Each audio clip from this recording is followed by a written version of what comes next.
4 आमों की कीमत 40 रुपये है, तो 1 किलो आमों की कीमत क्या होगी। कल एक क्वेश्चन दिया था सभी को 120 रुपीज़, 10,000 रुपीज़, 5,000 रुपीज़ और 70 रुपीज़। इसके लिए एक ऑप्शन दिया था और हमने बोला था कि ये वाला आंसर सही है। इसका रीज़न क्या है, क्यों सही है। देखो 4 आमों की कीमत, ये हम सॉल्व करके देखेंगे। 4 आमों की कीमत,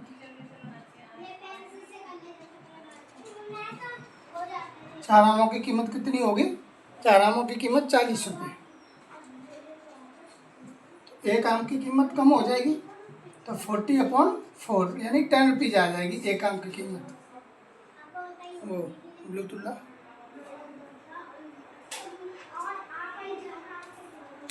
कीड़े मत कर। और 1 किलो मतलब कितना होता है, 1 किलो आम मतलब कितने आम हुए बताओ। देखो अगर कहीं 1 किलो आ जाए ना, 1 किलो, खाली किलो लिखा है, किलोग्राम नहीं। 1 किलो मतलब होता है 1000। 1 किलो मीन्स 1000 ओनली। जैसे 1 किलोग्राम, अगर 1 किलोग्राम लिखेगा तो ये वजन वाला हो गया। जो वजन करते हैं ना, जिसमें 8-6-7 आम चढ़ेंगे, वो 1 किलोग्राम हो गया। किलोग्राम, ग्राम लगना जरूरी है। अगर खाली 1 किलो पूछे तो 1000। जैसे बोलते हैं 1 किलोमीटर, जैसे बोलते हैं ना 1 kilometre, 1 kilometre, 1 kilogram, 1 kilogram, 1 kilo litre. तो किलो से मतलब क्या है, 1 किलो है, किलो मतलब 1000, 1 किलोमीटर मतलब 1000 मीटर, 1 किलोग्राम मतलब 1000 ग्राम, 1 किलो लीटर मतलब 1000 लीटर। तो वो सिर्फ 1 किलो पूछ रहा है। 1 किलो मतलब 1000। तो 1 किलो मतलब क्या होता है, 1000 संख्या है। एक कोई किसी का यूनिट नहीं है, एक संख्या को इंडिकेट करती है। 1 किलो मतलब 1000 होता है। सेंटी मतलब 100, किलो मतलब 1000, इसलिए 1 किलो मतलब 1000। क्लियर। तो 1 किलो आमों की कीमत कितनी होगी, 1 किलो आमों की कीमत होगी, आमों की कीमत कितनी हो जाएगी, 1 किलो आमों की कीमत होगी 10 इंटू 1000, इसलिए 10,000 रुपीज़ इतना होगा। 1 किलो आमों की कीमत इतनी, ये राइट आंसर है। क्लियर। ओके। और नेक्स्ट क्वेश्चन, आपको 5 क्वेश्चन सिखाएंगे आप। √225 = 15 हो तो √2.25 प्लस 0.00025 प्लस √0.000225 का वैल्यू बताओ, वैल्यू बताओ। ये कई टेस्टों में आया ये क्वेश्चन है। तो देखो 225 बराबर 15 हो तो पॉइंट में देखो हमें 225 की वैल्यू पता है 15 है। तो एक काम करते हैं, 2.25 को हम सही बटान कर लेंगे। तो दशमलव हटाया, नीचे दशमलव की जगह पे आ गई 1, और ये आगे कितने अंक हैं, 2, तो 2 जीरो लग गई, दशमलव यहाँ से हट गया। इजी तरीका है। प्लस आगे का क्या है, देखो 0.0225, तो देखो दशमलव की जगह पर 1 लिख देंगे। 1 2 3 4, 4 है तो 4 जीरो लगा देंगे। ये दशमलव हट गया और जीरो आ गया, तो इसका भी कोई वैल्यू नहीं होती है। क्लियर। प्लस ये क्या है, √0.00225, तो इसे हम सही बटाने करेंगे। तो दशमलव की जगह तो 1 रख दो, आगे कितने 1 2 3 4 5 6, तो 6 जीरो रख दो। और ये आगे किसी भी संख्या के आगे पीछे की साइड में जीरो रखें तो उसकी कोई वैल्यू नहीं होती है।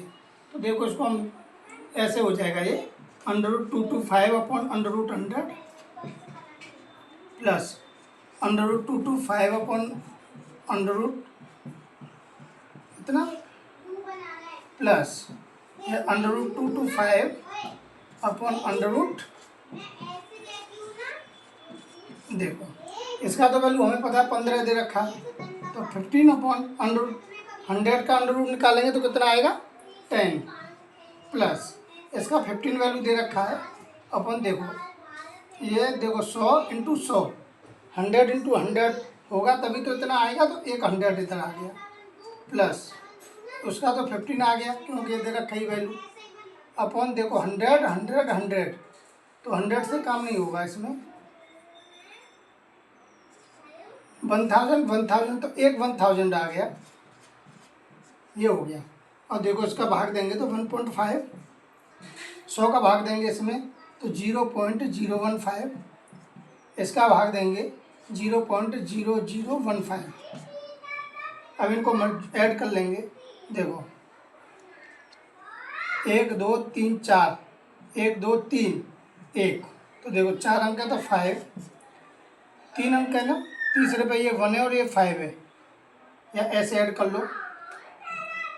अगर ऐसे समझ में नहीं आ रहा है तो 1.5 0.015, पॉइंट की जगह पर पॉइंट ही रहेगा, 0.0015 ऐसे ऐड कर लो। अगर ऐसे करने में डाउट है तो 5 5 और 1 6, 1 और 5.1 का 1, क्या आंसर आ गया 1.5165। इसका आंसर क्या है? ये बहुत सारे टेस्टों में आते हैं इस टाइप के क्वेश्चन कि यार इतना बराबर 15 हो तो इतना प्लस इतने का मान ज्ञात करो। या तो ऐसे करो, या शॉर्ट में अगर हम टेस्ट में इतना टाइम देंगे तो बहुत प्रॉब्लम होगा, क्योंकि एक ही सवाल में हमारा 3-4 मिनट खराब हो जाएगा और हमें वहाँ पे 1 ही मिनट लगता है। उस कंडीशन में क्या करना है, उस कंडीशन में करेंगे ये, इसकी वैल्यू 15 रखो, प्लस 15 रखो, क्यों 15 रेख है 225 की, प्लस 15 रखो। देखो दशमलव के बाद कितना अंक है, 2 अंक, पॉइंट के बाद कितने अंक हैं, 2 अंक हैं, तो 1 अंक के बाद दशमलव लगाओ। पॉइंट के बाद कितने अंक हैं, 4 अंक, ठीक है ना। पॉइंट के बाद कितने अंक हैं, 4 अंक, 4 अंक का मतलब 2 पॉइंट के बाद दशमलव लगेगा, ठीक है। ये 1 2 3 4 5 6 3 अंक आ जाएंगे इसमें, ये ठीक है ना। इनको जब ऐड करेंगे देखो 0.15 0.015, 1 2 3 4 5 6 का था 3 5 5 और 1 6 516.1, ये आंसर आएगा। शायद मैं पहले वो सॉल्व किया उसमें शायद मुझसे कोई मिस्टेक हुआ है, ये वाला सही है। देखो ये 3 पॉइंट का 2 बार गुणा करेंगे तो 15 15 225 और 6 अंक आ जाएंगे, 6 अंक ही हो गए। 2 का गुणा करेंगे तो 4 अंक आएंगे, ये पॉइंट से ये वाला आ जाएगा, तो इसका इतना आंसर आएगा, ये आंसर सही है, ठीक है।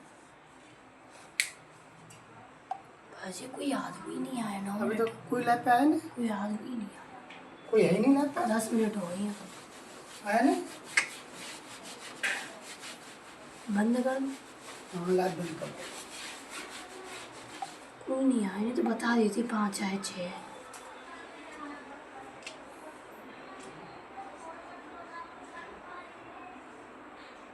कुछ नहीं आया, देखो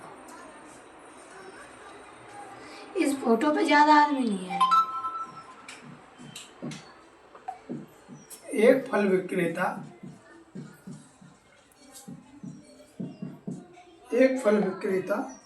60 रुपये में 60 रुपये में 12 केला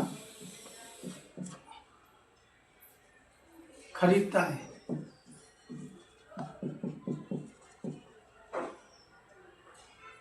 और 30 रुपये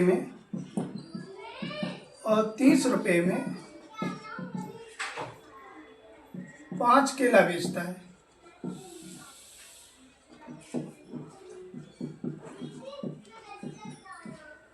कितने % लाभ हुआ, कितने % लाभ हुआ, देखो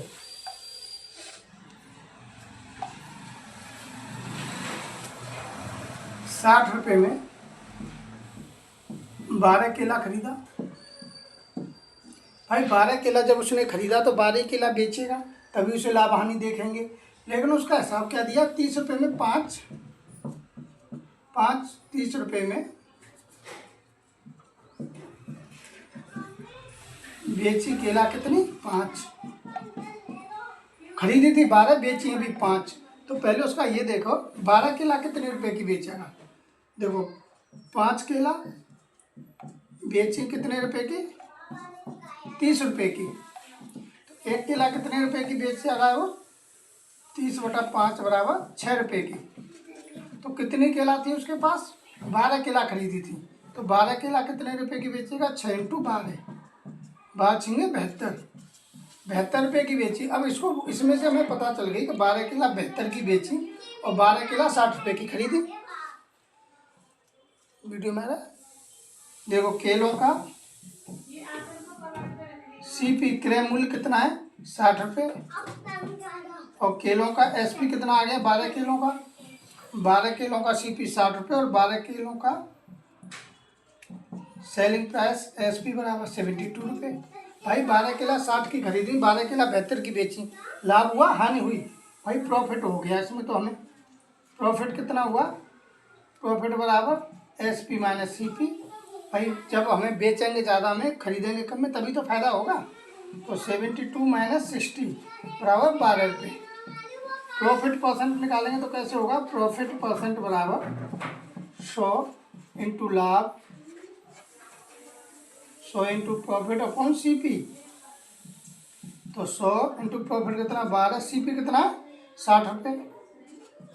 तो 12 से कट गया 5 बार, 5 से कट गया 20, यानी 20% लाभ हुआ। कितने परसेंट लाभ हुआ उसका 20%। जब 12 केला ऐसे क्वेश्चन आते हैं, ज़्यादातर हर टेस्ट में एक क्वेश्चन आएगा कि एक फल विक्रेता ने या एक चूड़ी बेचने वाले ने ऐसा क्वेश्चन बनाएंगे कि 60 रुपये में 12 केला खरीदी और 30 रुपये में 5 बेची। तो उसका बस कुछ नहीं करना है, जो बेचे वाली थोड़ा कन्फ्यूजन में डालता है। तो उसका पता चल गया 60 रुपये में 12 केला खरीदी, लेकिन वो 5 ही केला बेच रहा 30 रुपये में। तो 12 केलाओं का भाई 60 रुपये में 12 केला खरीदी, 30 रुपये में 5 केला बेची। तो भाई 5 केला बेची 30 रुपये में, तो 1 केला बेची 6 रुपये में, तो 12 केला खरीदी थी। तो 12 केला का हम एसपी निकाल लेंगे। तो 12 केला बेचे 72 रुपये में। अब हमें यहाँ से इजी हो गया, खरीदी केला 60 रुपये में, बेची केला 72 रुपये में, प्रॉफिट निकाल लेंगे। Easy, clear. क्वेश्चन है 15 की पावर 111 का घनमूल बताओ। ये घनमूल वर्गमूल ऐसी दो चीज़ आएंगी। देखो पहले जैसे 4 की पावर 16 का वर्गमूल बताओ। ये इस तरह के क्वेश्चन आएंगे, किसी का घनमूल। इसमें कुछ नहीं करना है, जो नीचे जो बेस होता है अगर वर्गमूल पूछ रहा है तो उसका अंडर रूट करके वही सेम पावर रखो, या क्या करना है, अगर पावर में आधे का भाग दे दो। अगर वर्गमूल पूछ रहा है तो वर्गमूल पूछ रहा है तो नीचे वाले का अंडर रूट निकाल दो, पावर सेम रहेगा।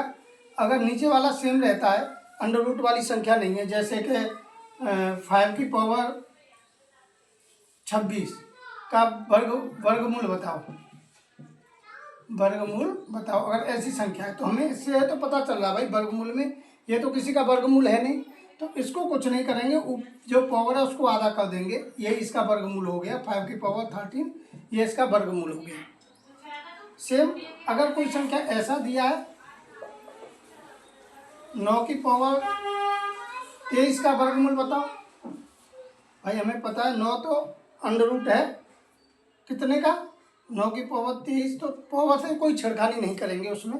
इस कंडीशन में हमें ऐसे पता है कि ये तो वर्गमूल है, ये कितने का 3 की पावर 23 का वर्गमूल क्या हो गया, वर्गमूल हो गया 3 की पावर 23। ये करेंगे, ठीक है ना। ये सेम सिचुएशन हो जाएगी इसमें। तुम्हें देखेंगे हम 15 की पावर 111 है, या तो इसका ये संख्या है ना नीचे वाली ये बेस, इसका क्यू रूट निकालो, क्यू रूट निकलने वाली है, यानी इसका क्यू रूट नहीं निकाल पा रहे हो, कोई क्यू रूट वाली संख्या नहीं है, तो पावर का 1/3 कर दो। तो एक का घनमूल कितना हो जाएगा, का घनमूल बराबर कितना हो जाएगा। ये 15 तो किसी का क्यू रूट निकालेंगे नहीं, घनमूल नहीं निकल पाएगा, तो इसका क्या करेंगे 15 की पावर 111/3। तो 15 की पावर 3 3 जा 9, 3 7 21, 15 की पावर 37 हो गया। यार देखो 64 की पावर 29 है, देखो 29 में 3 का भाग तो जाएगा नहीं, लेकिन ये देखो ये किसी का क्यूब रूट है का घनमूल बताओ। सेकंड एग्जांपल दे रहे हैं, 64 की पावर 29 का घनमूल बताओ, घनमूल बताओ। तो उसमें क्या करेंगे, ये देखेंगे 64 किसी का है, 4 4 जा 16 4 जा 64, तो ये 4 का है। इसका घनमूल के लिए क्या कर देंगे, का घनमूल बराबर ये इसका क्यूब रूट निकाल लेंगे की पावर 29। ठीक है, ये हो गया 4 की पावर 29, ये इसका घनमूल हो गया। अगर ऐसी संख्या है, ऐसी संख्या हम क्या करेंगे कि इसका तो कोई है नहीं, इसकी पावर का तिहाई कर देंगे। ऐसे वर्गमूल में या तो नीचे वाली संख्या का अंडर रूट निकालेंगे वर्गमूल के लिए। अगर वर्गमूल पूछ रहा है तो या तो नीचे वाली संख्या का अंडर रूट निकालो, पावर सेम रहेगा, या नीचे वाली संख्या को सेम रखो, पावर को आधा कर दो। ये वर्गमूल का तरीका है। पावर वाले का अगर कोई वर्गमूल पूछे तो ये तरीका है, घनमूल पूछे तो ये तरीका है। क्लियर।